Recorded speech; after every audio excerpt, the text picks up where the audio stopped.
Alright everyone, welcome to the Tonto's Demise Week 10 recap. Let's see, it's hard to believe that we're 10 weeks into the season already. This week, a lot of high scores, unusually high, all across the board. Well, almost all across the board. Nobody hit 200, but almost everybody was in the 150 to 198 range. Let's see. We had a 186, 198, 182, 190, 189, 178, 173, and a couple 150s here. So, big scores all around. Surprisingly, not too good though for a couple teams. And this, as we'll get to in the recap here, we definitely put the nail in the coffin for two previously mentioned teams from the podcast. They weren't able to turn things around or play spoiler.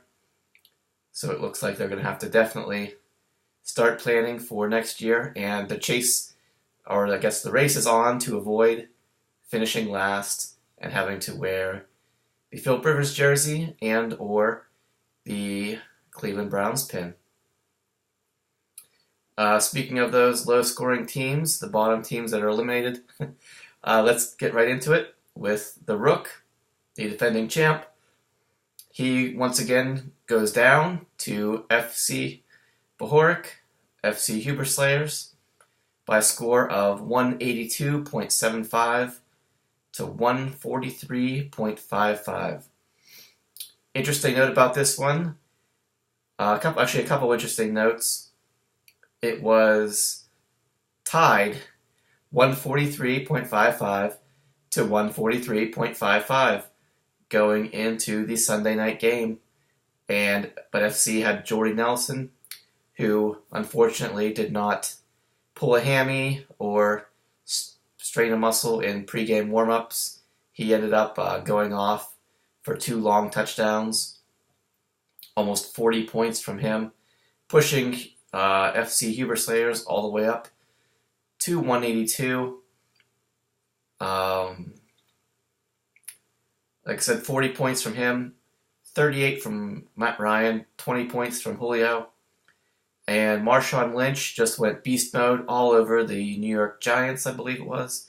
4 touchdowns from him, 140 yards, about 40 points or so from him, on top of the 40 from Jordy Nelson. Buffalo's defense, they lost the game, but they did all right. And as for the Rook, he had to start Alex Smith because there was no Phil Rivers this week. Odell Beckham Jr. turned out another pretty good game. Martavis Bryant didn't really do too much except for catch an 80-yard bomb in garbage time, kind of near the end of that Steelers game. Pretty much saved his stats that was an 80-yard touchdown. That's 15, 16, 17, 18. That's an 18-point play. 18 of his 24 points came on that one play. Let's see, Anquan Bolden, 6 for 95 and a touchdown. Steven Jackson fell into the end zone again, but Reggie Bush looks like he's still limited by his ankle injury. Delaney Walker, I think, got a concussion. And you got a big whopping 0 somehow from Terrence Williams, the Dallas Cowboys receiver. Like I said, it was 143.55 for you. Not enough to get a win in this high-scoring week. And last note on this one, FC wanted me to point out that he was completely confident into going all up last week into this matchup, I should say, that he did not need a kicker. He was perfectly comfortable knowing that he could easily defeat the Rook without wasting a move, since he does have the top waiver priority. He didn't want to take a risk on that and really just waste a move. He was of the utmost confidence when it came to not starting a kicker or really just any player in his lineup, unlike other people who we will mention that a little bit later. You know what, let's just mention that right now and get into this one. Get into the next matchup. First, FC Huberslayers moves up to third place. He is 7-3, while the Rook falls to 2-8, last place, and you are definitely done for this season in terms of any chance at the playoffs. You just need to hope. The teams in front of you are just going to hope that you can knock some people off on your way out for this season. So, good luck to you in that, and good luck to Bohoric. We'll jump right in, as I said, to the next matchup, which was the Battle of the Podcasters. Detonators going against I Am a Bitch, and I Am a Bitch comes out on top of this one by a score of 189.15 to 153.4. So, as we've already mentioned in the podcast, you probably are all aware, Detling swore that he would bench his running backs against Brian this week, but once again he backed out, couldn't do it. And let's see, Darren Sproles, Bryce Brown, you got 3 points from Brown, and let's see, actually you ended up with about 15 from Darren Sproles, since he only had 8 yards for you, but he scored 2 touchdowns, including a 65-yard, I think it was exactly 65 yards on his punt return. So that was 15 points there, so that's less than 20, and you won by 40, 45. So if you had not benched, or if you actually lived up to your word and benched your running backs, you still would have won this game, mostly thanks to, almost 50 points from Ben Roethlisberger. Although he definitely gave us a scare with the way they played in the first half, first 3 quarters of that game. The whole team was atrocious, but he ended up with, 30 completions, 343 yards, and obviously the long touchdown to Bryant, which definitely helped both of you. Well, it didn't help the Rook get a win, but it definitely helped you pad your stats here. Vincent Jackson, Randall Cobb, Calvin Johnson comes back and gets you 25. 15 and 15 from Jackson Cobb. 15 from Sproles, like I said. 15 from Bell. And the Green Bay Packers defense picked them up this week and plugged them in against the Chicago Bears, who had a bye week coming into this game to prepare, but looked absolutely atrocious, as they pretty much have all season. Jay Cutler continues to be awful for some reason at Lambeau Field, committing turnovers and doing all sorts of horrible things. Yahoo says 25. I think it was a lot.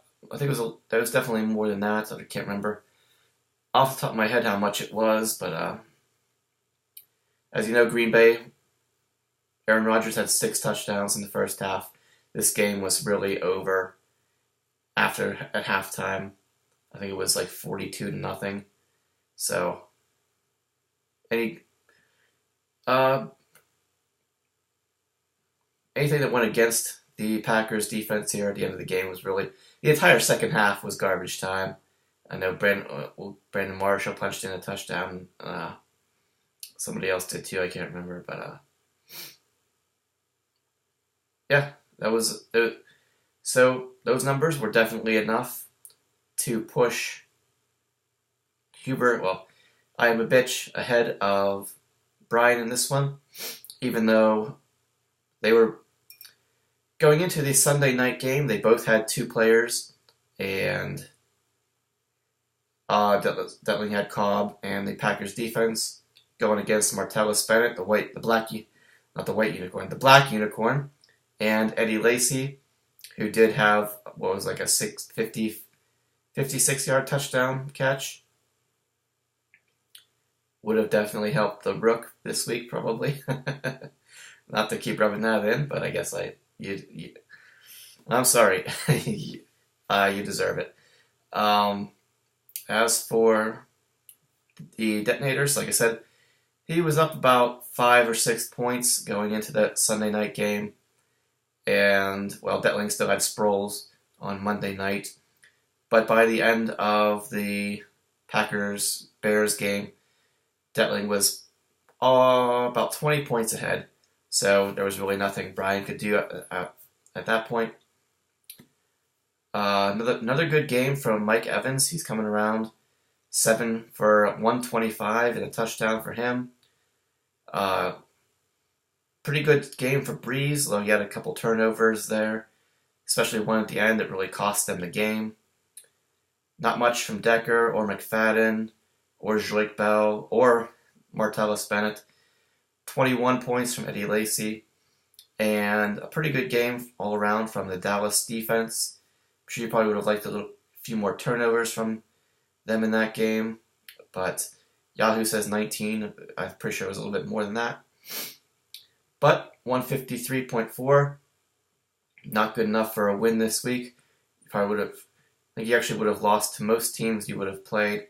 But once again, the I Am a Bitch, that Huber Slayers, does not live up to his word, but once again, if he would have still won the game.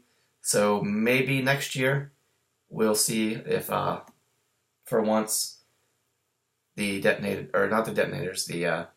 Huber Slayers, whatever his team name will be next year, can step up to the plate and finally be a man of his word. Because it's I don't know why you don't do it, because it would have worked. I think last year, if you had benched your running backs like you said you still would have won. And again this year, you would have won if you had done it. So that means you'll do it next year, and it will cost you a win, and everybody will laugh. So, with this win, Huber Squashers now moves to 5-5. He moves up to 5-5, and the Detonators drop to 5-5.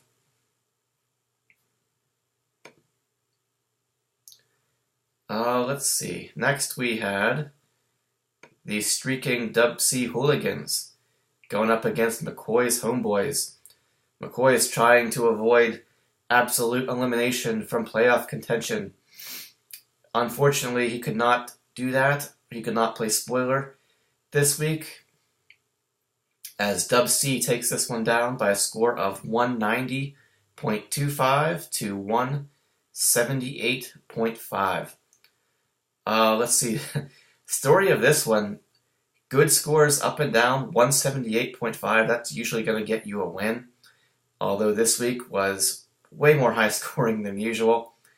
And Dub C was finished going into Monday night.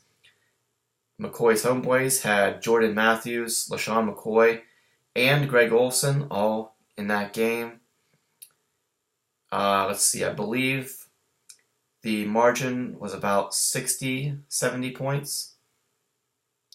Let's see, I want to say it was about the difference was 190.25 to approximately 120, something in that range. And I know Kevin said he was kind of worried, but I didn't think that he would need to be that worried. But from those three players, especially if you're not flexing LaShawn McCoy, they just watching that game last night, I don't know. They're just not using McCoy. I don't know if they really needed to. They jumped out to a big lead. But Jordan Matthews ended up with 7 for 138 and two touchdowns. Greg Olson, 18 points from him. And, 8 points from LaShawn McCoy. Almost 12 ended up being only a 12 from about a 70-point difference to only being a 12-point difference here in this one. As for Dub C, I guess we should talk about him since he won. Like I said, Aaron Rodgers had 6 touchdowns in the first half of that game. He didn't. Could have been a lot worse, but they didn't really try too hard in the second half. Matt Flynn ended up going in. Doesn't really do.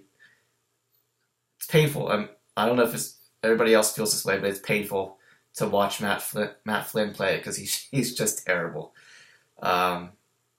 Sanders, couple catches, not big yards from him, but he got 2 touchdowns.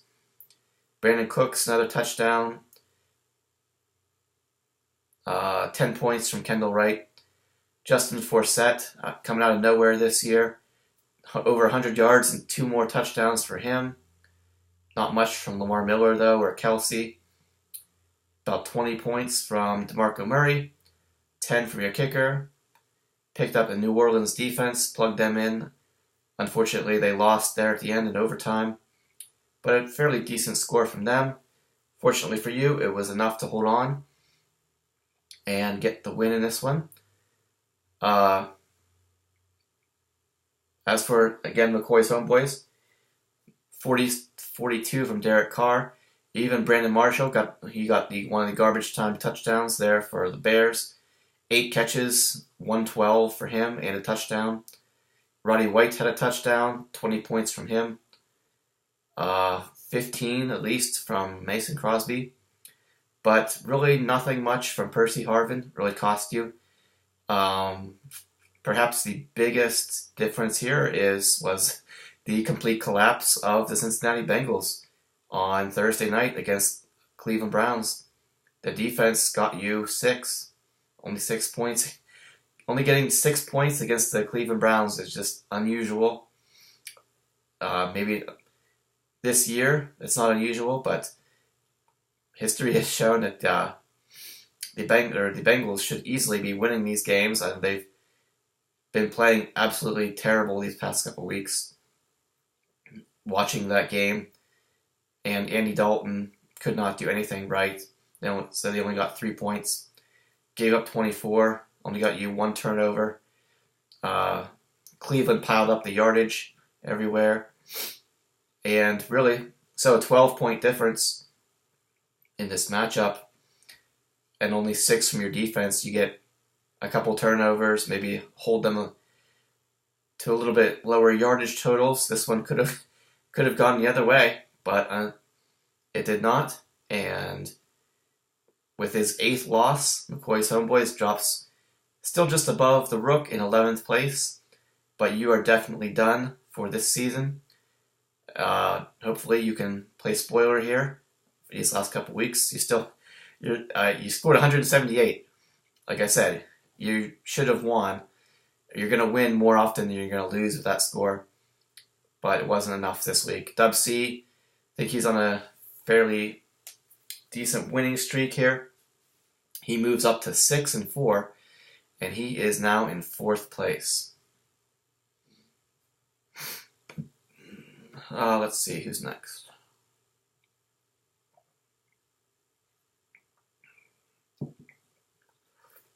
We had the Battle of the Nick Folians. Nick Folian Dynamite going up against Nick Folian Clavicle, properly named after going into this week. Did Nick Foles specifically break his collarbone going into the week that you were playing Nick Folian Dynamite just so that you could use this name? Like, did you call out a bounty on Nick Foles or something? But the convenience of having that happen seems kind of fishy to me. But anyway, Nick Folian Clavicle did take this one down by a score of 173.3 to 154. Going into the Monday night game, let's see. Dynamite had approximately a 37-point lead. He still had D'Angelo Williams to play. Unfortunately for him, Clavicle had Cam Newton, Jonathan Stewart, and Jeremy Maclin.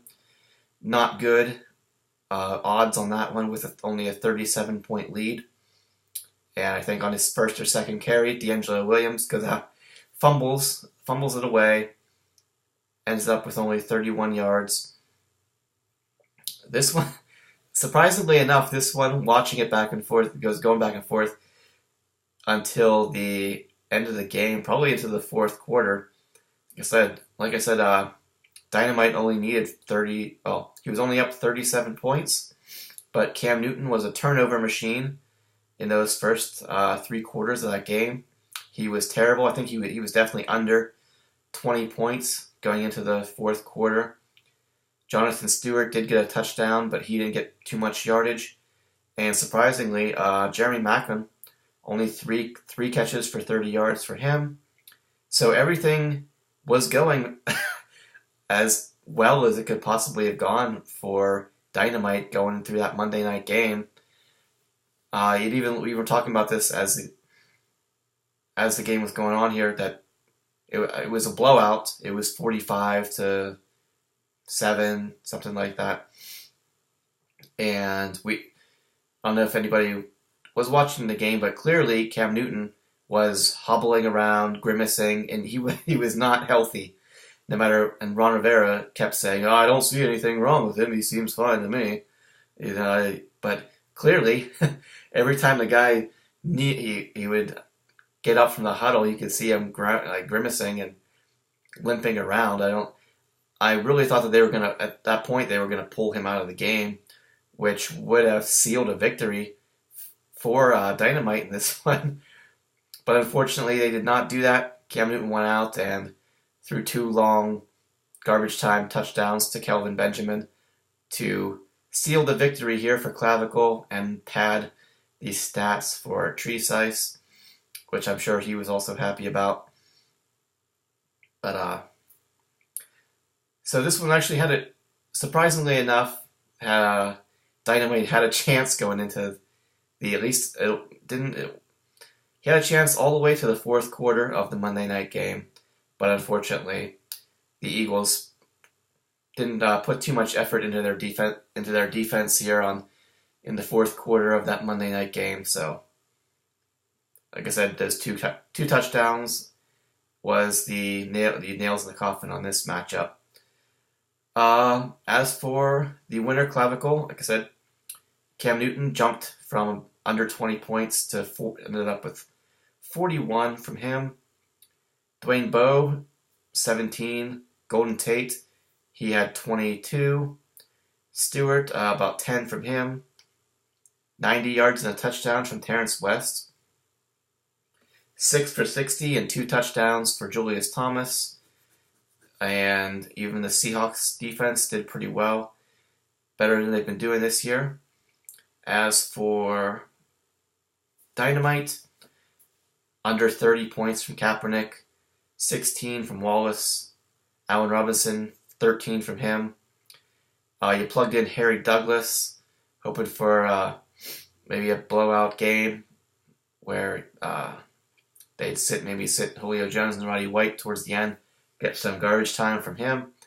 Unfortunately, that was not to be, and his only points came from a 2-point conversion attempt. Anthony Dixon, 60, not much from him, 60 yards.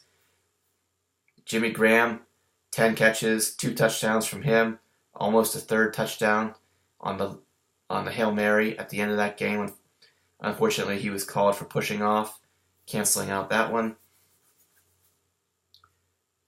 which definitely would have helped possibly turn this one in the opposite direction. I don't think so, but it would have been a lot closer than the 19-point big margin here. And Alshon Jeffrey, just another quiet game from him, really. He's really been a major disappointment this year after really just being huge all season last year, consistently doing well. Thought he would be a great keeper, but the whole Bears just haven't been able to put it together this year. At least in real football, Matt Forte has been absolutely crazy most of the season. Brandon Marshall doing okay. But probably the biggest disappointment on that team has got to be Jeffrey so far this year. Good game from the 49ers kicker. Good game from the Denver defense going up against the Oakland Raiders. But it was those couple low scores The loss of Nick Foles, having to plug in Kaepernick, he's just never been a really consistent, high-scoring quarterback. Only 29 points from him this week. That's not gonna get it done when you got even Cam Newton going for 40. The top tier quarterbacks are gonna get you 50 to 60 pretty consistently. So maybe you can make a trade or work something out here, but we'll see what happens. It's not enough this week. And with the win this week, Nick Foley and clavicle, he moves up to 5-5. Though you're still in 7th place, you're on the outside looking in. As for Nick Foley and Dynamite, he drops to 9th place, and he is now 4-6. Next, we had the Isotopes going up against You My Puddin'. This one was pretty easily taken down by the Isotopes by a score of 186.6 to an even 125 for Puddin'. Let's see. Isotopes plugged in Carson Palmer this week as a kind of a strategic play since Puddin' had Michael Floyd and Andre Ellington. Ellington in his flex, so any passes that would have gone to Ellington would have also counted. Because you never know when Ellington can break he's been known to break a screen pass or two and take it for a long touchdown. My Isotopes wouldn't want to be end up missing out on something like that. And we all know about Carson Palmer at this point, I'm sure. He actually wasn't putting up very good numbers. He ended up with 34. But at least you all should know that when the quarterback goes out with injury, that the backups stats come into play just for that one game. And Drew Stanton came in and immediately had three completions for 80 some yards and a touchdown. So, and those totals bumped the Arizona team quarterback numbers up over 300 yards and about 28 completions with the touchdown canceling out the Carson Palmer's interception, which he had Palmer had no touchdowns going until Palmer had no touchdowns in the game. Then he got hurt, and Stanton came in and immediately threw a touchdown. Ended up being almost about 48 points, I think, from Arizona quarterback. Des Bryant, 40 points from him, 2 touchdowns. One was a long touchdown and over 150 yards. Unfortunately, another quiet week from Steve Smith. Kenny Stills actually had 0 until overtime of that game, where he had a couple catches for 20 yards. Jamal Charles, 90 yards and a touchdown. James Starks thought he would get some garbage time in this game, but that wasn't to be. I think he was in for about one series. He only got 10 yards. Another touchdown for Jason Witten. Only 11.4 from Antonio Brown, even though he kept his personal streak alive, going over 5 catches and 50 yards. But he lost 2 fumbles, did not get into the end zone at all. Probably got to be his lowest scoring total of the year. But unfortunately, the Baltimore defense up against Tennessee at home, they did really good this week. Yahoo says 17. I think the actual score was 38, something like that, an extra 20 points. As for Puddin', like I said, only 125 from him, even though he's got a pretty good, on paper, he's got a pretty good lineup up and down. I was definitely worried about this matchup, just by the blow-up potential of these players that he's got in his starting lineup. Cutler going up against the Packers, you really thought that maybe with all his offensive weapons coming off a bye, they'd be ready for this game, maybe do pretty well, but he only ended up with 32 points. Michael Floyd, AJ Green, Crabtree, your 3 starting receivers. You got 2, 5, and 9 from those guys. Andre Williams got a touchdown from him, touchdown from Frank Gore, only 1 catch for Vernon Davis. Ellington got a touchdown, a couple catches, and Bailey did okay, but and the Atlanta defense is kind of worried about them going up against Tampa Bay, especially since Tampa Bay decided to go back to Josh McCown, who was absolutely terrible at the beginning of the season. You did manage to get, I think, 27 points from them, 28, something like that. But those the low receiver scores, and nothing from Vernon Davis. That was enough to really take this one down. Let's see, especially, you had Dez Bryant blow up this week for 40 points. That pretty much covers. Dez by himself here outscores Michael Floyd, AJ Green, Crabtree, Williams, Gore, Davis. Almost your lineup, almost all your big guns, all by himself, were taken out by Dez Bryant single-handedly here. So, not to pour salt in the wound here, but 125, especially like I said, this is an abnormally high-scoring week. 125 just isn't going to get it done. Surprisingly, I gotta say, because you got AJ Green, you got Crabtree, you got Michael Floyd, who definitely had high expectations coming into this season, hasn't been able to live up to it.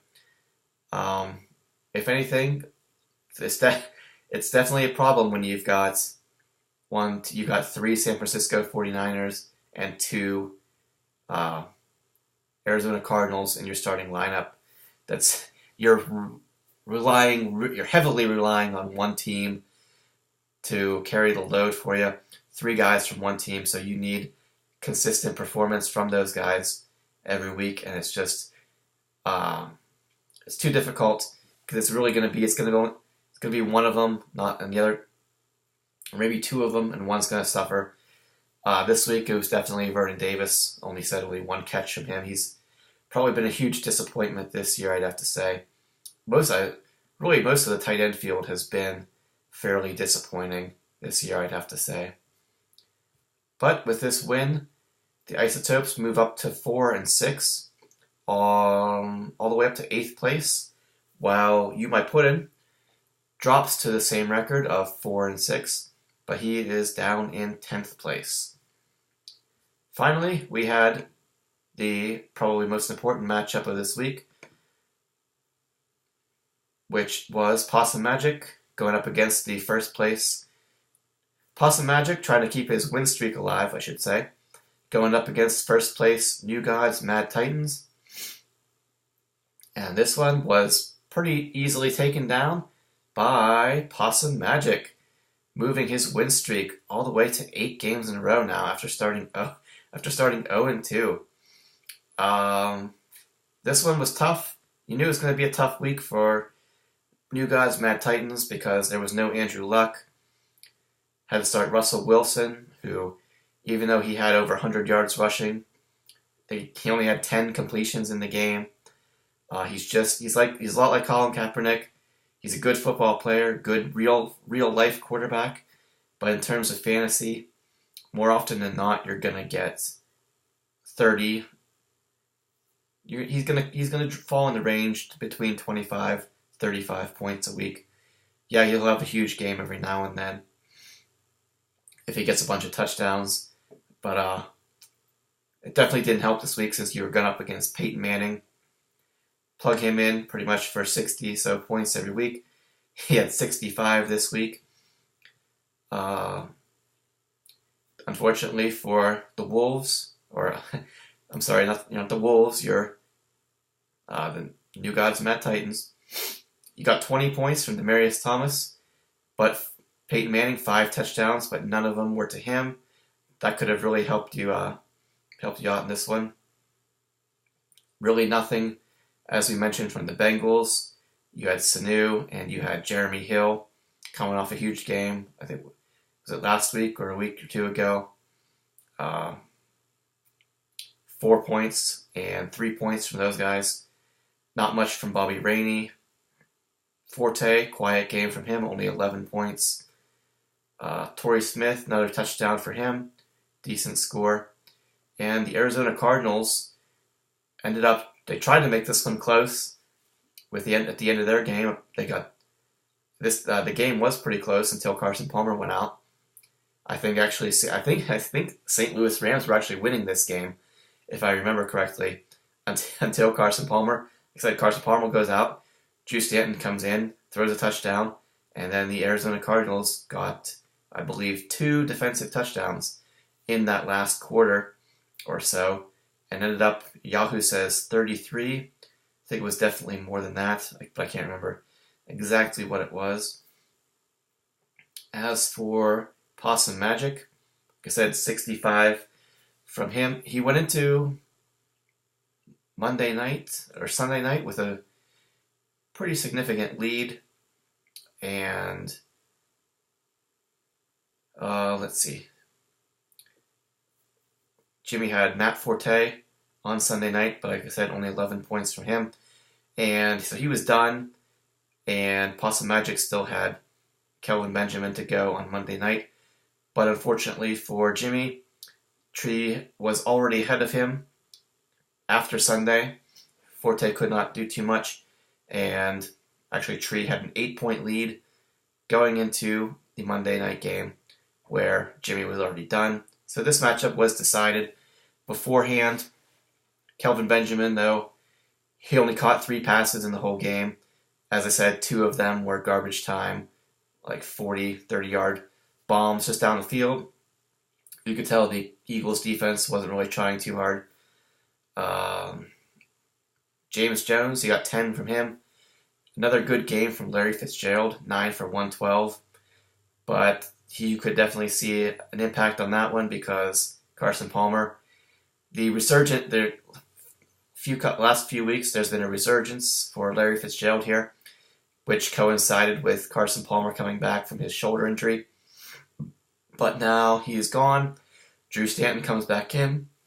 So most likely, the production that Larry Fitzgerald has been seeing is going to go back to how it was before when Stanton was in, which is not good for Possum Magic, but it's good for everybody else. No guarantees, obviously, but we'll see what happens. I wouldn't be too optimistic. Another good game from Mark Ingram, over 100 yards from him, but I don't think he had any touchdowns. 60 yards and 2 more touchdowns for Denard Robinson. I don't know how this guy has been doing so well. He must be the entire. I haven't watched a Jacksonville Jaguars game this year, but Denard Robinson must be really pretty much the entire offense. He's scoring all the touchdowns, that's for sure. Not much from Donnell. Ronnie Hillman got hurt. Parkey, a couple field goals from him, and a bunch of extra points. Detroit defense did pretty well. Won the game against Miami, a couple turnovers. But it was those couple big scores. Actually, I don't know. Detroit's defense only says 15 on Yahoo, but I can't remember what their actual score was. But like I said, Tree had 167 going in before Kelvin Benjamin's 22. Jumped him up to, like I said, 198, just missing 200.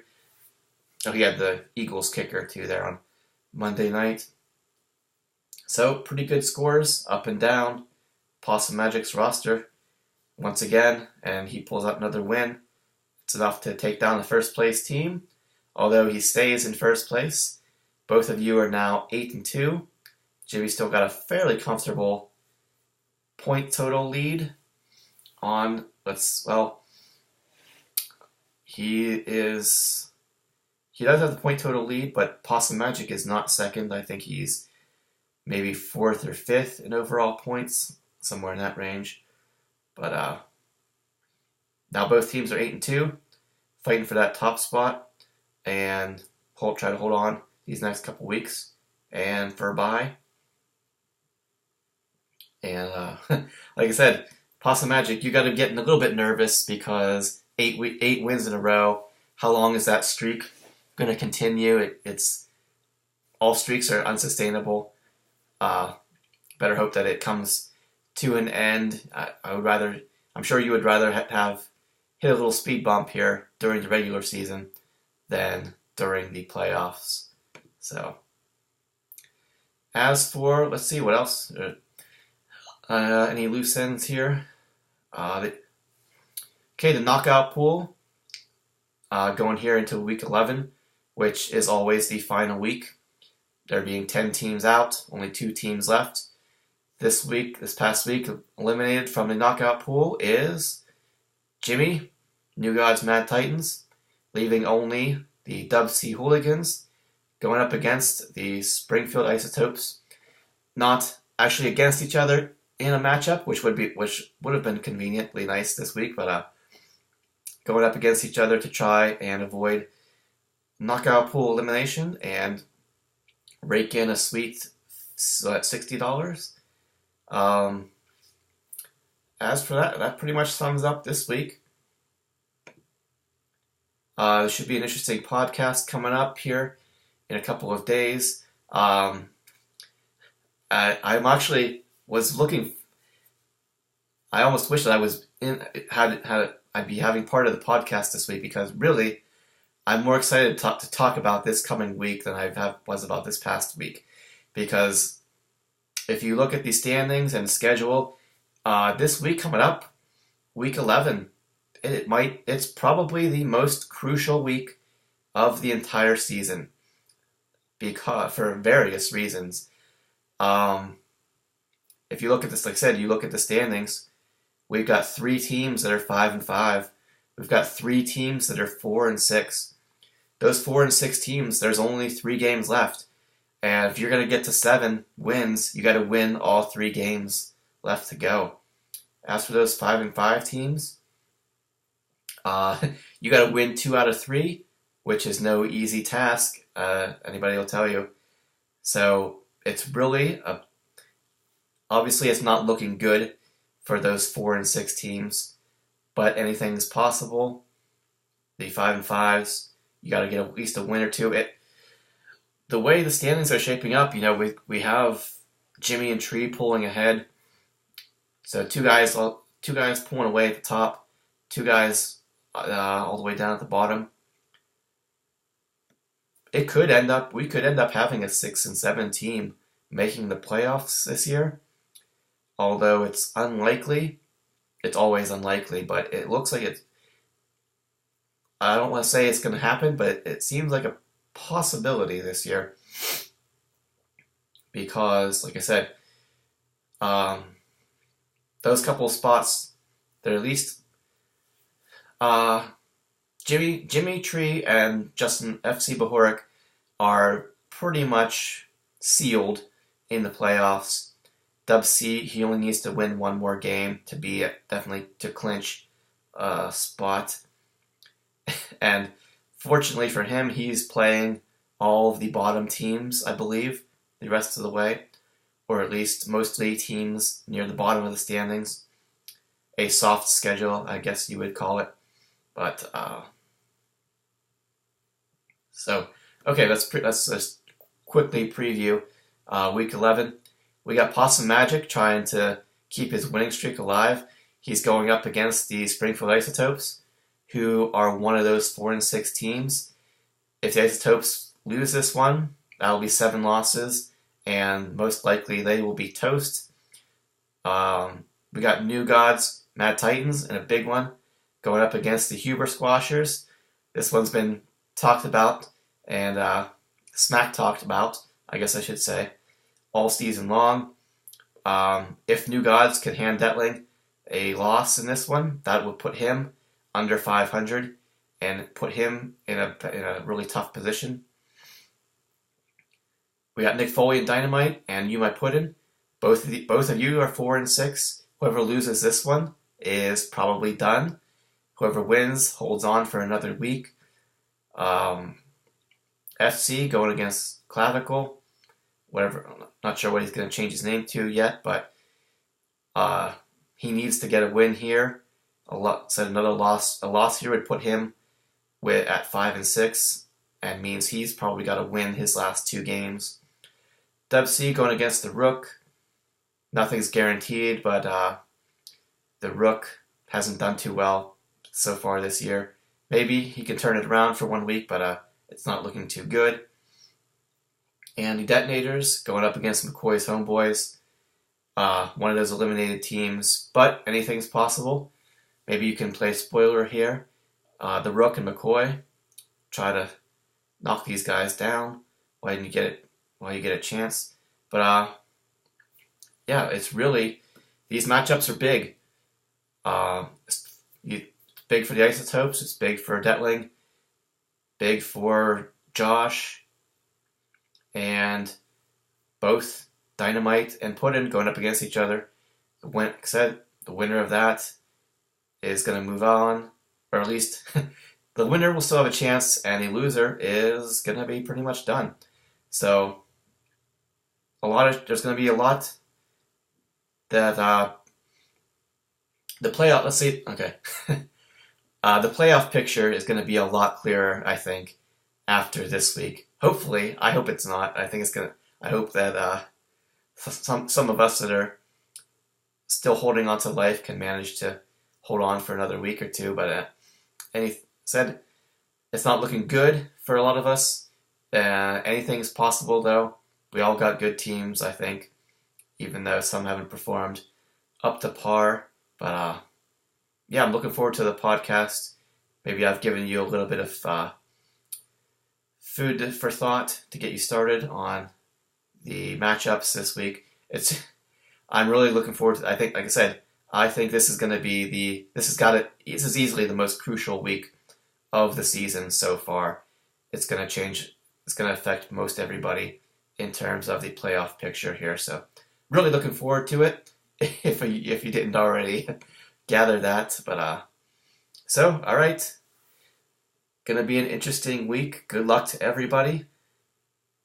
And I'm going to leave it. I'll just leave it at that. Good luck to everybody here in week 10. Actually, no, week 11. I can't believe it's feels like the draft was just like a month ago, but it wasn't. All right, I'll stop rambling. Okay, good luck to everybody this week.